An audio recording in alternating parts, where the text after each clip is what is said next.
So good morning one and all. In this video I will explain about hysteresis loop. Based on that, different types of magnetic materials, they are soft and hard magnetic materials. First we will discuss about hysteresis curve, nothing but hysteresis loop. So to discuss about the hysteresis loop, first we have to know about domain structure of ferromagnetic materials.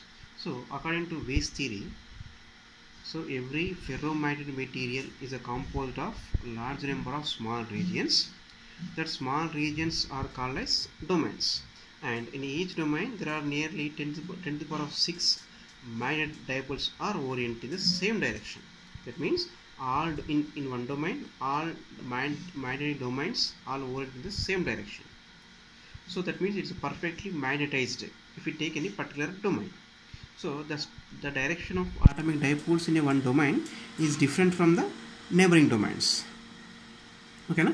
So if the resultant magnetization without an external magnet will become 0, because each domain is perfectly aligned, but the alignment of these domains is different from the neighboring domains. That's why the resultant magnetization without an external magnetic field in ferromagnetic materials is 0. Okay, na? So but when we increase the magnetic field, when we place a ferromagnetic material inside the magnetic field, that means if we increase the magnetic field, so the magnetic flux, so the direction of atomic dipoles in the magnetic domains, so which are parallel to the field, are increases their area. Am I getting your point? So when we apply the external magnetic field to the ferromagnetic materials, which consisting of large number of domains, so the domains which are parallel to the external magnetic field direction are increases their area, so remaining are tries to orient in the direction of external magnetic field. So finally all domains in the ferromagnetic materials are in the direction of the external magnetic field direction. Okay, na? So that means once again I want to tell you once again. So when we apply the external magnetic field, so the magnetic domains which are parallel to the field direction are increases their area. So remaining dipoles which are not parallel to the external magnetic field are tries to orient in the direction of external magnetic field while we increase in the external magnetic field. Finally, all dipoles or all domains in the ferromagnetic materials are orient in the direction of external magnetic field. So this is the basic thing to explain about the hysteresis loop. So hysteresis loop, nothing but hysteresis curve, is a plot between applied magnetic field and magnetization. It is that's why hysteresis loop, hysteresis curve is also called as MH curve. H is applied magnetic field which is applied on the magnetic material. So M is the intensity of magnetization, that is a result of applied magnetic field. So hysteresis curve nothing but MH curve. So as per the Weis domain structure, we know that when we increase the H value, magnetization value increases. Okay, so this part in the curve, this OA indicates this. If we increase H, the magnetization increases in the shape of this OA. So after getting at a point A, at this point A, all domains in the ferromagnetic materials are oriented in the direction of external magnetic field, like this. Which is in this direction, all domains in the external magnetic field in the field direction. So after getting this all domains in the external magnetic field direction, this means all domains in the same direction of external magnetic field. So they are getting saturated. They are getting saturation. This is called saturation point, MS. MS means saturation magnetization.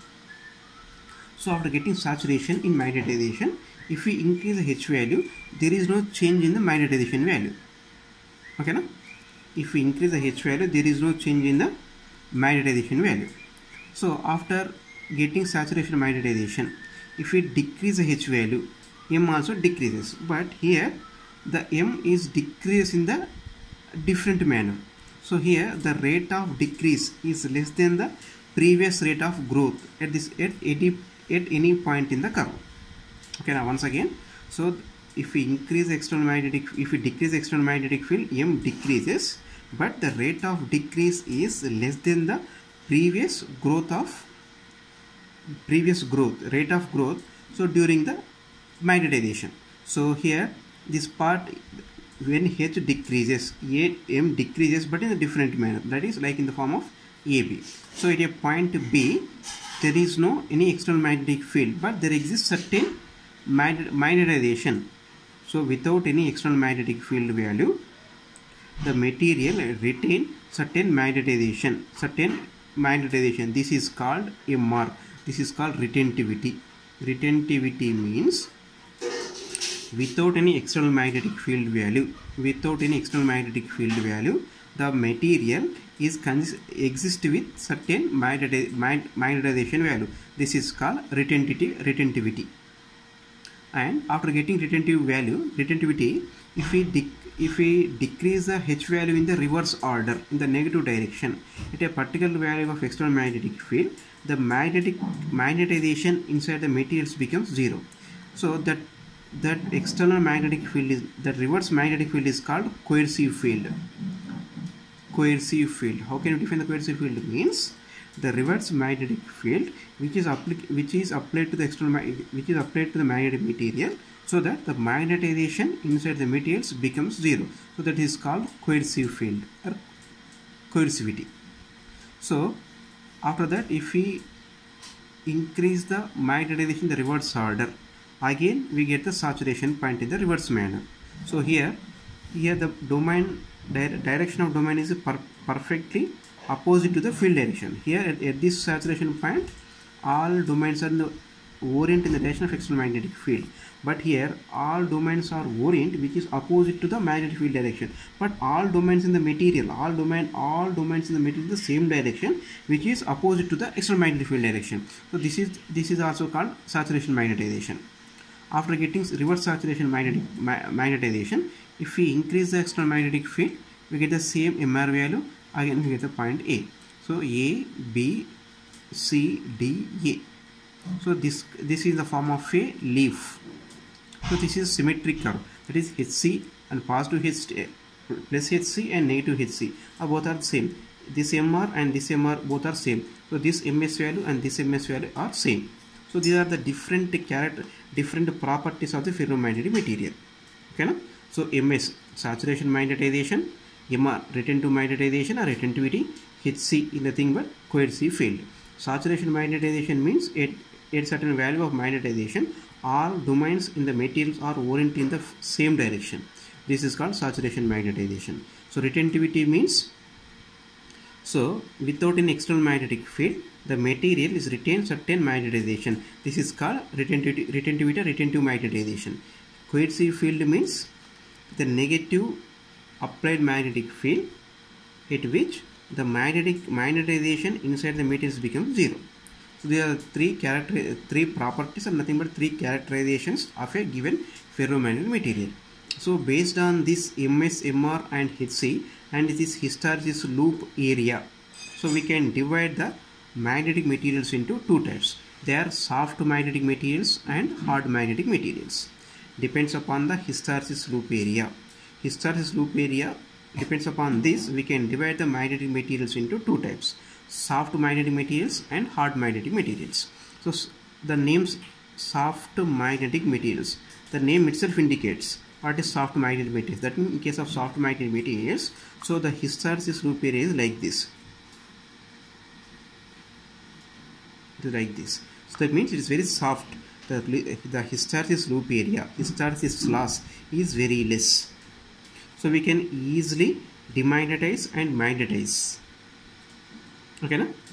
Here this is a hysteresis curve for soft magnetic materials. So in case of hard magnetic materials, the name itself indicates again it is very difficult to magnetize and demagnetize. The hysteresis loop area is very high, like this.